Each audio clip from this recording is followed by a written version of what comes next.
Hi everybody, my name is Brian Dubbledam. I'm the string instrument technician here at the Ottawa Folklore Center, and I'm here to talk about cracks in your guitar. In Ottawa, it can be very dry during the winter season, especially when the furnace goes on, and especially with certain types of heat, forced air, electric heat. It all dries out the air, and it can all cause your guitar to crack. There's lots of different reasons for cracks in guitars.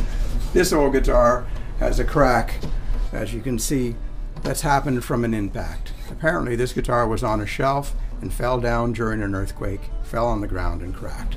But that's not the type of crack that we're really worried about today. Here again is an old Gibson with many lacquer cracks. You can see cracks in the surface of the lacquer. These cracks don't extend into the wood, and so also not really a problem as far as humidity goes. Alright, here's a Yamaha guitar that has a dryness crack. This dryness crack extends from the bridge all the way to the bottom of the guitar. And it's very common to see this type of crack also in various places that extend below the bridge. They can also occur above the bridge and pretty much anywhere in the top. They can occur on the backs, the sides, anywhere that the wood is solid. One obvious indicator is the fret bars.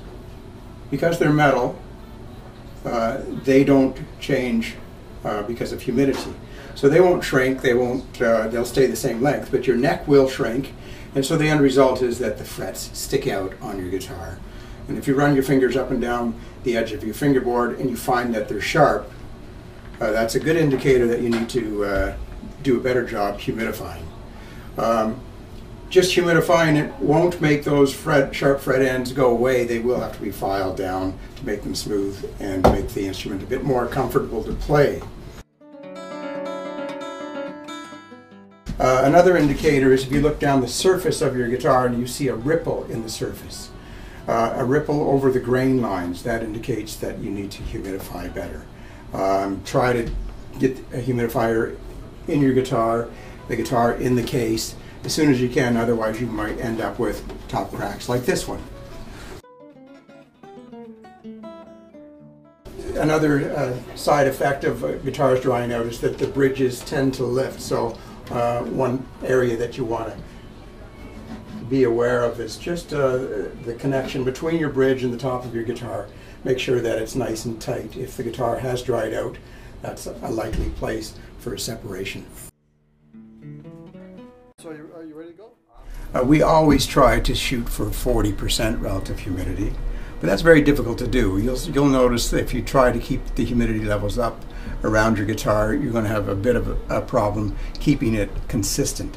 It'll vary, but if you can keep it above 35%, you'll still be doing fine. Alright, to prevent this, I recommend everyone have a hygrometer.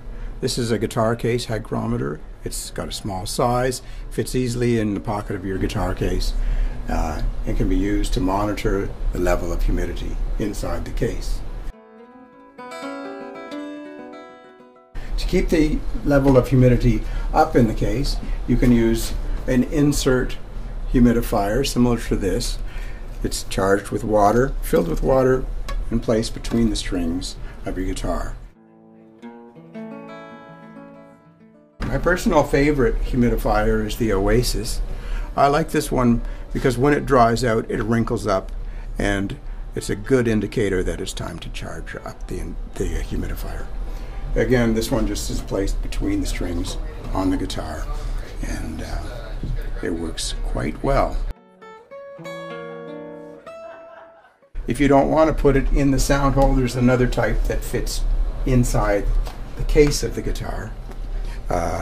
It's a little bit more convenient because you don't have to take it in and put it out continuously. It just lives in the case.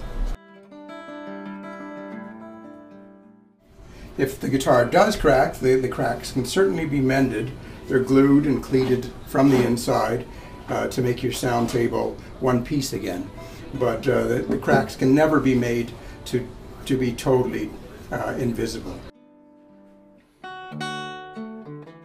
So it's important to keep your guitar in a case with the humidifier in the sound hole. In the case, not on the stand.